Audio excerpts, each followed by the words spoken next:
ये unforgettable love of mica chapter 3 है, जिसमें सैन फेफे बाहर आती है तो उसे पता चलता है कि उसके सामने बस समंदर है। वो वहाँ से भाग नहीं सकती, उसे एक आइसलैंड पे लाया गया था। और फिर वो सोचने लगती है, ऐसा लगता है कि यहाँ पर कोई ट्रांसपोर्ट भी नहीं है, मतलब उसके भागने के लिए कोई एयरपोर्ट वगैरह भी नहीं है। और वहीं वो पीछे से बॉडीगार्ड आ रहे थे मिस सेन करते हुए, और तभी उसे वहाँ एक हेलीकॉप्टर दिखाई देता है। तो वो उसे देखकर चिल्लाने लगती है, मेरी मदद करो, मैं खो गई हूँ। और वो हेलीकॉप्टर वहीं पे लैंड होने लगता है तो वो उसे देखकर काफी खुश होती है। उसमें से एक आदमी बाहर आता है, वो उसे थैंक यू बोलती है और तभी उसे पता चलता है कि वो लू था जिसने उसे किडनैप करवाया था। वो उसे कहती है तुम, और फिर उसे देखकर सोचने लगती है, अरे नहीं, मैंने यहाँ से भागने के लिए उसके सारे गमले वगैरह तोड़ दिए और फिर भी मैं यहाँ से भागने में कामयाब नहीं हो पाई, और अगर ये मुझसे उन सब के पैसे मांगेगा तो मैं यहाँ से नहीं जा पाऊंगी। और वहीं लू सैन फेफे को देखकर सोच रहा है, ये यहाँ पर क्यों है और इतने अजीब तरीके से क्यों देख रही है, इसने कुछ गड़बड़ करी है क्या। और तभी सैन फेफे लू को एकदम से घूरते हुए कहती है, मैं तुमसे नहीं डरती हूँ, यहाँ पर सबसे पहले जिसने भी कुछ गलत किया वो आप ही थे।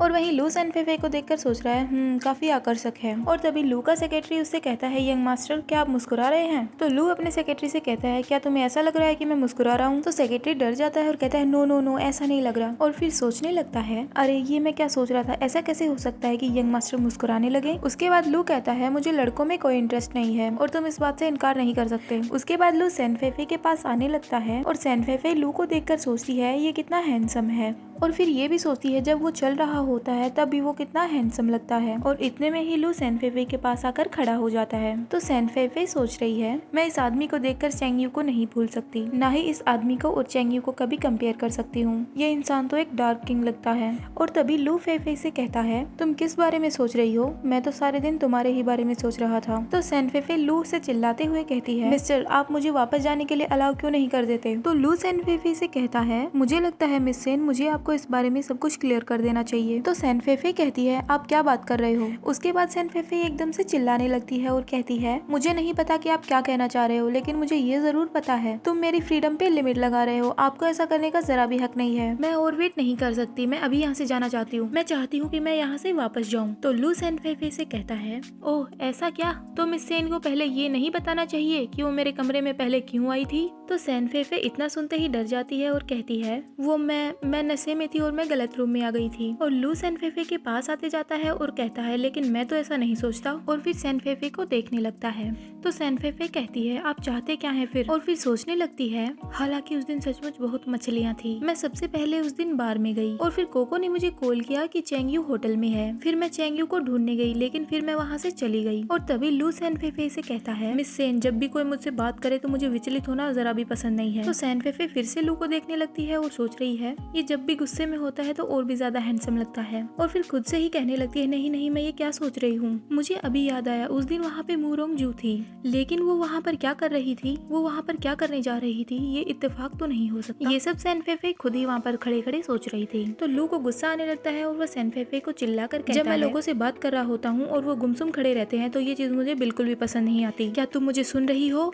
लू ऐसे चिल्लाता है तो सैन फेफे पीछे हटती है। उसके पीछे दीवार थी तो वो दीवार पे जाके लगती है। उसके बाद लू भी सैन फेफे के पास आ जाता है। तो सैन फेफे लू से कहती है, तुम इतना रूड क्यों हो, मुझे अचानक ही ये ख्याल आया कि शायद मुझे फंसाया गया है, आपको इतना जोर से बोलने की कोई जरूरत नहीं है। उसके बाद लू सैन फेफे के और पास आता है और कहता है, तुम मुझसे डरती हो क्या। तो सैन फेफे इस बात का कोई जवाब नहीं देती और लू को देखती रहती है। और फिर सोचने लगती है, अरे तुम्हें ऐसी हालत में देखकर मुझे डरने का नाटक करना पड़ रहा है, भले ही मैं तुमसे डरती ना हो। और तभी पीछे से लू का सेक्रेटरी कहता है, आप लोगों की ये बातें और हरकतें कब खत्म होंगी। और सैन फेफे लू से कहती है, सर बस मुझे वो सब याद आ गया, मतलब उसकी कोई गलती नहीं थी, उसे सारी बातें याद आ गई। और फिर लू से ये भी कहती है, शायद कोई मुझे फंसा रहा है, मैं निर्दोष हूँ, आप मुझे जाने दो, आखिरकार आपको कोई नुकसान तो नहीं हुआ ना। और फिर सोचने लगती है, कमीने तुमने मेरी रेपुटेशन खराब कर दी है। उसके बाद लू सैन फेफे का मुंह पकड़ लेता है और उससे कहता है, मुझे तो ऐसा नहीं लगता तुम्हारी कैपेसिटी को देखते हुए, वैसे वो लोग तुम्हें किस लिए फंसा रहे हैं, क्या पैसे के लिए, तुम्हारे पास पैसा है, या फिर तुम्हारी बॉडी के लिए,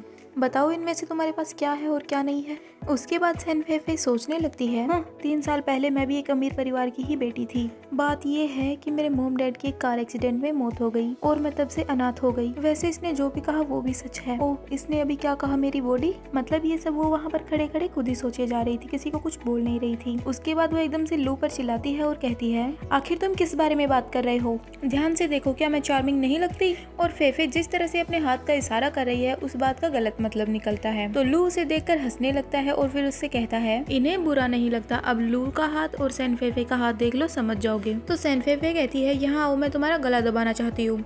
उसके बाद सोचने लगती है शांत हो जाओ, मेरा घर जाना सबसे ज्यादा जरूरी है। और फिर लू से कहती है भले ही किसी और ने मुझे ना फंसाया हो, बस बात इतनी सी है कि मैं गलत कमरे में चली गई थी। अच्छा होगा कि अब आप मुझे यहाँ से जाने दें। और फिर कहती है दरअसल मैंने उस दिन लू चेंगयू को खुद को सौंपने का सोचा था। मुझे नहीं पता कि मुझे गलत कमरे में जाकर खुशी क्यों हुई। शायद मैं अपने दिल में जानती हूँ कि मुझे उससे अब नहीं उलझना चाहिए और उससे दूर चले जाना चाहिए। तो लू सैनफेफे से कहता है मिस सेन, जब तक सारी चीजें क्लियर ना हो जाए तब तक आप यहाँ से नहीं जा सकती। तो सैनफेफे लू से चिल्लाकर कहती है क्या आप इस बात को एकदम क्लियरली समझ पाएंगे? मैं बता रही हूँ मैं बस गलत कमरे में आ गई थी, आपने मुझे घर में बंद क्यों कर रखा है? मैं तुम पर केस कर दूंगी। तो लू हंसने लगता है और कहता है क्या तुम ऐसा करोगी? उसके बाद लू सैनफेफे के पास आता है और उसके कान में कहता है ये बात मत भूलना कि वो तुम ही थी जो मेरे पास आई थी। मैं बिल्कुल बेगुनाह हूँ, तुमने ही हर चीज की पहल की थी।